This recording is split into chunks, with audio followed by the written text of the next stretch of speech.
नमस्कार दोस्तों, स्वागत है आज सभी का यूपीएससी उत्कर्ष में।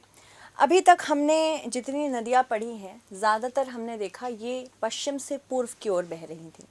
यानी कि हमने गंगा नदी प्रणाली पढ़ ली, हमने ब्रह्मपुत्रा भी पढ़ ली, इसके अलावा हमने महानदी, गोदावरी, कृष्ण, कावेरी, इतनी सारी नदियाँ पढ़ी हैं।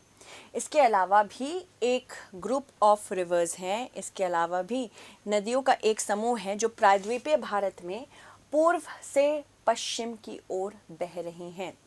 इनमें बहुत सारी नदियां हैं, चाहे हम इसमें नर्मदा नदी देख लें, चाहे हम इसमें लूनी देख लें, हम इसमें साबरमती के बारे में भी चर्चा करेंगे। इसके अलावा हम ताप्ती नदी के बारे में भी चर्चा करेंगे और हम महादाई या महादेई नदी के बारे में भी चर्चा करेंगे। तो इतनी सारी नदियां हैं जिसके बारे में हमें स्टेप बाय स्टेप जानना है। आई होप आपको हमारी क्लासेस पसंद आ रही हों, क्योंकि इट इज़ इम्पॉर्टेंट। जब तक आप हमें सपोर्ट कर रहे हैं, we all are flourishing. So thank you so much everyone for your continuous support. And if you have any questions or suggestions, आप इसे ड्रॉप डाउन कर सकते हैं हमारे कमेंट सेक्शन में, ठीक है। तो सबसे पहली नदी जो हम जिसके बारे में चर्चा करेंगे, ये भारत के प्रायद्वीपीय भारत के पश्चिम की ओर बहने वाली सबसे लंबी नदी है। साफ साफ लिखा हुआ है कि हम नर्मदा नदी के बारे में चर्चा करेंगे। क्या आप जानते हैं कि नर्मदा नदी को रेवा के नाम से भी जाना जाता है? नर्मदा को रेवा के नाम से जाना जाता है। तो ये एक बहुत इम्पॉर्टेंट फैक्ट है जो हमें ध्यान रखना है। और ये असल में ना, नर्मदा नदी जो है ये निकलती तो है वैसे अनूपपुर जिले से। अनूपपुर जिले से निकलती है, जो कि कहाँ पे स्थित है? जो कि मध्य प्रदेश में स्थित है। इसके अलावा ये विंध्य और सतपुड़ा के बीच में जो एक भ्रंश है, वहाँ से होके बहती है। तो ये भी हमको याद रखना है कि इसको रिफ्ट वैली रिवर कहते हैं। रिफ्ट वैली रिवर, यानी कि ये सतपुड़ा या सतपुड़ा एवं विंध्य के बीच जो भ्रंश है, के बीच से होके गुजरती है, ठीक है। एवं ये पश्चिम की ओर बहने वाली प्रायद्वीपीय भारत में सबसे लंबी नदी है, ये भी जानना ज़रूरी है। यानी कि पश्चिम की ओर बहती है, ये खंबात की खाड़ी में जाके गिरती है, ये भी आपको याद रखना है, ठीक है। खंबात की खाड़ी में जाके गिरती है, ठीक है। तो ये भी हमको याद रखना है कि ये पश्चिम भारत की लार्जेस्ट वेस्ट फ्लोइंग रिवर है। यानी कि पेनिनसुलर प्रायद्वीपीय भारत, पेनिनसुलर इंडिया की लॉन्गेस्ट, सबसे लंबी वेस्ट फ्लोइंग रिवर मानी जाती है। तो यही सारी चीज़ें हैं छोटी छोटी जो कभी कभी यूपीएससी आपसे पूछ लेता है और आप घबरा जाते हैं कि अरे, और आपको पता होता है बट फिर भी आप क्या करते हैं, आप डर जाते हैं, ठीक है।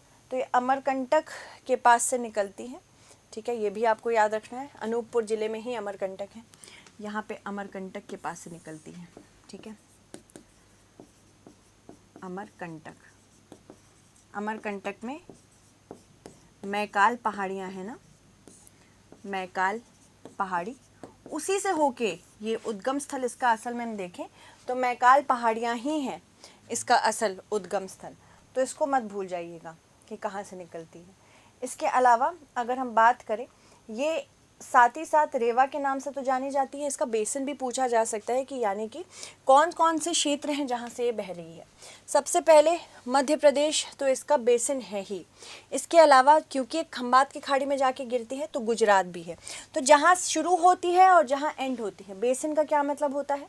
आसपास और भी छोटी छोटी नदियाँ होती हैं जो इसमें अपना जल प्रवाहित करती हैं। तो जो जल प्रवाहित करती हैं तो वो इसका ही पार्ट मानी जाती हैं, चाहे वो कहीं से भी निकल रही हों।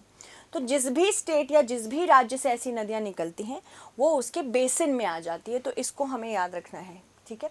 तो अगर हम बेसिन की बात करें तो इसका बेसिन 1,00,000 वर्ग तक फैला हुआ है, 1,00,000 वर्ग किलोमीटर तक फैला हुआ है। तो यहाँ पे याद रखना है नर्मदा नदी का बेसिन, नर्मदा नदी का बेसिन 1,00,000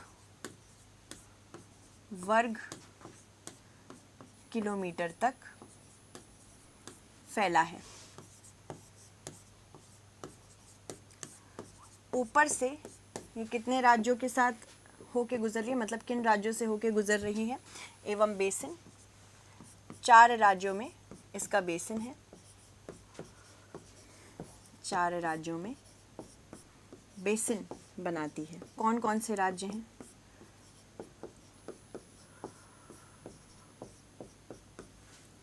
सबसे पहला जहाँ से निकलती है मध्य प्रदेश, उसके बाद जहाँ ये जाती है गुजरात। ऐसे याद रखोगे ना तो इजीली याद हो जाएगा। तो गुजरात एवं महाराष्ट्र भी इसका बेसिन है, एवं छत्तीसगढ़ भी इसका बेसिन है। तो यही सारी चीज़ें हैं जो हमको याद रखनी है कि कौन कौन से एरियाज़ इसके बेसिन हैं। छत्तीसगढ़ भी इसका बहुत इंपॉर्टेंट एक बेसिन है, जैसे कि आप इसमें देख सकते हो, ठीक है। तो महाराष्ट्र, मध्य प्रदेश, फिर उसके बाद गुजरात और छत्तीसगढ़ भी इसका बेसिन है। तो इतनी सारी इन्फॉर्मेशन हमको इसके बारे में पता होनी चाहिए।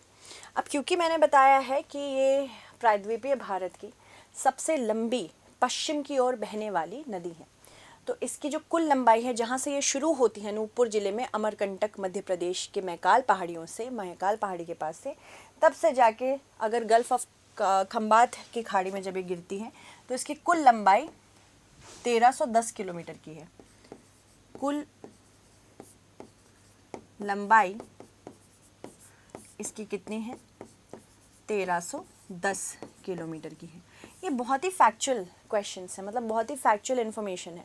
और ये ऐसे फैक्ट्स आजकल यूपीएससी तो पूछने लगा है, जैसे यूपीपीएससी और बाकी स्टेट पीसीएस पूछते थे, वैसा ही ऑलमोस्ट यूपीएससी भी अब पूछने लगा। इसीलिए मैं आपको टू मच फैक्ट भी बता रही हूँ, ठीक है। इसके अलावा अगर बात करें, इसमें सबसे इम्पॉर्टेंट या सबसे महत्वपूर्ण जो क्षेत्र या फिर जो जगह लोकेटेड है वो है जबलपुर, ठीक है। तो जबलपुर की अगर हम बात करें, यहीं पे एक जलप्रपात भी बनता है जिसका नाम है धुआंधार जलप्रपात, धुआंधार जलप्रपात। और यही जलप्रपात है क्योंकि ये असल में संगमरमर की घाटी से गिरता है ना, यहाँ पे जो जलप्रपात है, जिस घाटी में नीचे की ओर जाती है नदी, तो यहाँ धुआंधार फॉल्स बनाती है। बहुत सारे टूरिस्ट आते हैं, मैंने भी इसको देखा है, सुंदर है, देखने में बहुत ही सुंदर है, ठीक है। इसके अलावा यहाँ पे धुआंधार फॉल्स, एक तो पहली बात इसके लिए इम्पॉर्टेंट है। इसके बाद अगर हम जानें तो इसमें बहुत सारी इम्पॉर्टेंट नदियाँ भी हैं जो इसकी सहायक नदियाँ मानी जाती हैं, वो भी हम देखेंगे, ठीक है। तो इसको याद रखिएगा, कितने सारे राज्यों से होके गुजरती है, याद रखना है कि खंबात की खाड़ी में जाके गिरती है, ठीक है। तो यहाँ पे याद रखिए खंबात की खाड़ी में गिरती है, खंबात की खाड़ी में गिरती है। तो जहाँ से इसका उद्गम स्थल है, साथ ही साथ जहाँ तक ये बहती है। कुल लंबाई फिर से याद रखना है 1310 किलोमीटर की है। पूरे प्रायद्वीपीय भारत की सबसे लंबी पश्चिम की ओर बहने वाली नदी है, ये भी आपको याद रखना है। तो यही छोटी छोटी चीज़, इतना ही बस याद रख लीजिए, हो जाएगा आपका काम, ठीक है। ज़्यादातर चीज़ें तो मैंने आपको बता ही दी हैं, जलप्रपात वगैरह के बारे में भी बता ही दिया है आपको, ठीक है। नेक्स्ट जिसके बारे में हम बात करेंगे, सहायक नदियाँ हैं इसकी। कौन कौन सी सहायक नदियाँ हैं? दोनों बाएं तट एवं दाहिनी तट की सहायक नदियों के बारे में बात करेंगे, ठीक है। तो वो भी देख लेते हैं। बाएं तट एवं दाएं तट की जितनी भी सहायक नदियां हैं, आपको लगता होगा कि इसमें क्या ही यूनिक होगा। यूपीएससी पता है आपको कभी कभी ऐसे सवाल भी पूछ लेता है, मतलब नर्मदा एक इम्पॉर्टेंट रिवर है, इस वजह से आपको लगता नर्मदा एक इम्पॉर्टेंट रिवर है तो आप सोचते होंगे नर्मदा के बारे में ही जानो, बाकी चीज़ों के बारे में अगर नहीं भी जाना तो चलेगा काम। आजकल यूपीएससी काम चलाओ नहीं है, आजकल यूपीएससी तब तक आपकी रिस्पेक्ट नहीं करेगा जब तक आप यूपीएससी के किसी हाल में रिस्पेक्ट नहीं करेंगे। तो जैसे कि आप देख सकते हैं यहाँ पे आपको बहुत सारी नदियाँ मिल जाएंगी, जैसे कि ओरसांग एक इसकी बहुत इंपॉर्टेंट सहायक नदी है, ठीक है। उसके बाद अगर बात करें कुछ इस प्रकार से नदी बह रही है, तो ये दाहिने तट की है, नीचे जो ये वाला मेरा हैंड मूवमेंट है ये दाहिने तट बाएं तट की सहायक नदी है, ऊपर वाली ठीक है दाहिनी है, नीचे वाली बाईं है। उसके बाद बरना कोलार, उसके बाद चंकेश्वर हिरण इसकी बहुत इंपॉर्टेंट सहायक नदी है। इसके अलावा आप देख सकते हैं आपको शार, शक्कर, देनवाई, तवा, तवा डैम भी तवा नदी पे ही बना हुआ है। फिर उसके बाद डैम से कुछ यहाँ पे जैसे कि इंदिरा सागर डैम है, यहाँ पे बोराड, सरदार सरोवर डैम भी इसी पे स्थित है। हाँ, बूढ़ेर और बंजर भी इसकी प्रमुख सहायक नदियाँ हैं। तो इसकी बहुत सारी सहायक नदियाँ हैं, तो इसको हमें याद करके चलना है, नहीं तो फिर हम भूल जाएंगे, है ना। तो इसको भूलना नहीं है। सहायक नदियाँ देखते हैं, नर्मदा की, या ऊपर लिखते हैं नर्मदा की सहायक नदियाँ, नर्मदा की प्रमुख सहायक नदियाँ, प्रमुख सहायक नदियाँ कौन कौन सी है भाई, आपको क्या लगता है सबसे प्रमुख सहायक नदी कौन सी होगी? अच्छा हाँ, ये चीज़ आप ध्यान दीजिएगा कि कंटिन्यूसली क्लासेस ना जब भी आप कर रहे हो तो उसके नोट्स भी बनाते रहो, नहीं तो दिक्कत होती है, ठीक है। बाद में आपको शायद याद नहीं रहेगा, इसलिए कंटिन्यूसली नोट्स बनाते रहेंगे, भूलेंगे नहीं नोट्स बनाना। चलो, अगर दाहिने तट की सहायक नदियों के बारे में बात करें तो हमने जान ही लिया है कौन कौन सी हैं। दाहिने तट की सहायक नदियाँ कौन कौन सी हैं, यहाँ अभी हमने देखा था थोड़े समय पहले ही कि इसकी कौन कौन सी सहायक नदियाँ हैं दाहिने तट की। तो बरना है, ठीक है। फिर उसके बाद बरगी भी बहुत इम्पोर्टेंट नदी है, पर बरना, चंकेश्वर, हिरण ये आप लिख सकते हैं। ऐसे मेरे साथ लिखते जाइए, बरना,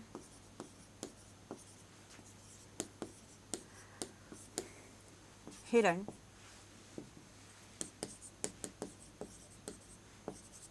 हिरण भी बहुत इम्पोर्टेंट नदी है, चंकेश्वर यानी चंकेश्वर,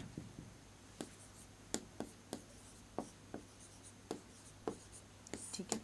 इसके अलावा और सहायक नदियाँ इसकी कौन कौन सी है, ये देखिए यहाँ पे कोलार, ठीक है, ओरसांग, बरगी, ये भी इम्पोर्टेंट दाहिने तट की ही सहायक नदियाँ हैं।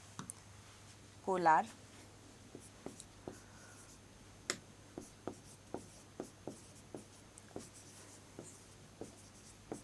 ओरसांग,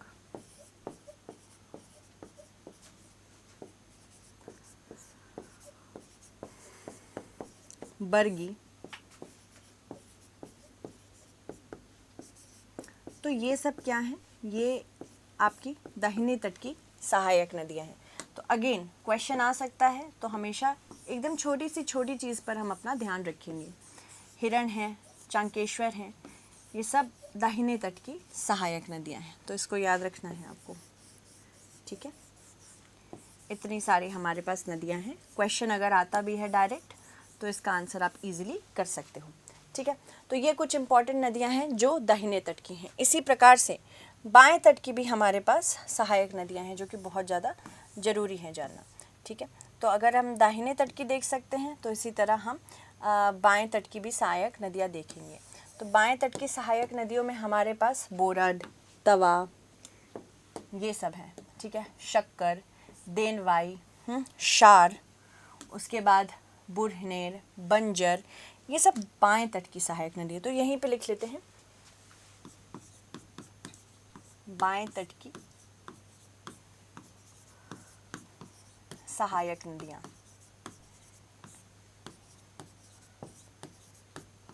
ठीक है, तो लिखते हैं बोराड,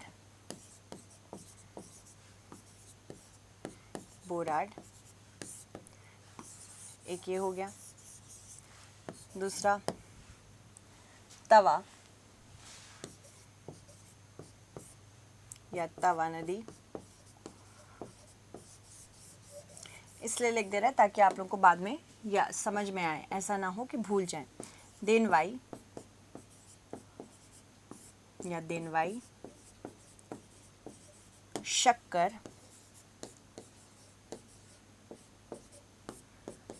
शक्कर,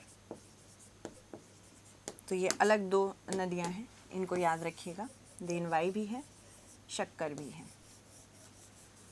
ठीक, फिर उसके बाद इम्पोर्टेंटली बुरनेर है, बुरनेर। फिर उसके बाद बंजर भी है, बंजर भी इसी की नदी है, इसी की सहायक नदी है। शर भी है। तो ये सारी इतनी सारी सहायक नदी है। Narmada is a very rich, कहते हैं ना, ये बहुत ही रिच नदी है। इतनी सारी नदियां हैं जो इसकी इम्पोर्टेंट नदियां हैं। इसके अलावा यहाँ पे बहुत सारे इम्पोर्टेंट डैम्स भी हैं, जैसे कि जो अगर इम्पोर्टेंट बांधों की बात करेंगे हम यहाँ पे, तो आप देख सकते हैं कौन कौन से डैम्स इस पे सिचुएटेड है। कभी कभी ना नदी और उनके बांधों के बारे में भी पूछा जाता है कि कौन सा बांध यहाँ पे प्रस्तुत है।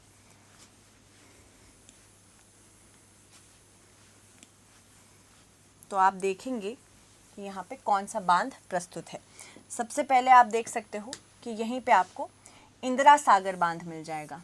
ठीक है, ओंकारेश्वर के पास। ओंकारेश्वर भी एक बांध है, यहाँ पे भी एक इम्पॉर्टेंट प्रोजेक्ट है ओंकारेश्वर। ठीक है, इंदिरा सागर, इंदिरा सागर बांध। ठीक है, फिर यहाँ आपको सरदार सरोवर बांध भी मिल जाएगा, सरदार सरोवर। एक और परियोजना है तवा बांध, इसको भी आपको याद होना चाहिए, तवा बांध। ठीक है, तो इतने सारे इम्पोर्टेंट परियोजनाएं हैं। इंदिरा सागर, तवा, ये तवा बांध है। ठीक है, उसके बाद सरदार सरोवर है। क्वेश्चन यहाँ आ सकता है कि वेस्ट से, ईस्ट से वेस्ट किस तरह से ये बांध लोकेटेड है। तो तवा पहले है, फिर उसके बाद आपको इंदिरा सागर दिखेगा, और फिर भरूच के पास सरदार सरोवर असल में बहुत ही इम्पॉर्टेंट है आपके लिए एग्ज़ाम के पर्सपेक्टिव से, इसलिए इसको भी जानना ज़रूरी है। तो सरदार सरोवर भी यहीं पे सिचुएटेड है। ठीक है, तो आज हमने देखा नर्मदा नदी कितनी ज़्यादा हमारे लिए आवश्यक है। नर्मदा नदी कॉन्स्टेंटली एक ऐसी नदी बनी हुई है जो कि ना ही सिर्फ आपके एग्ज़ाम के लिए इम्पॉर्टेंट है, बल्कि साथ ही साथ आपके किसी भी एग्ज़ाम के लिए, चाहे वो यूपीएससी हो, चाहे वो स्टेट पीसीएस हो। तो यहाँ पे हम स्टेट पीसीएस लेवल की भी ऑफ कोर्स अंडरस्टैंडिंग लेके चलते हैं, क्योंकि यूपीएससी इज़ डेवलपिंग अलॉट। अभी हम सिर्फ और सिर्फ नर्मदा के बारे में बात कर चुके हैं। इसके आगे जितने भी हमारे इम्पॉर्टेंट कॉन्सेप्ट्स आएंगे वो वेस्ट फ्लोइंग रिवर्स में बाकी नदियों के लिए भी आएंगे। सो thank you so much everyone for staying updated and keep following.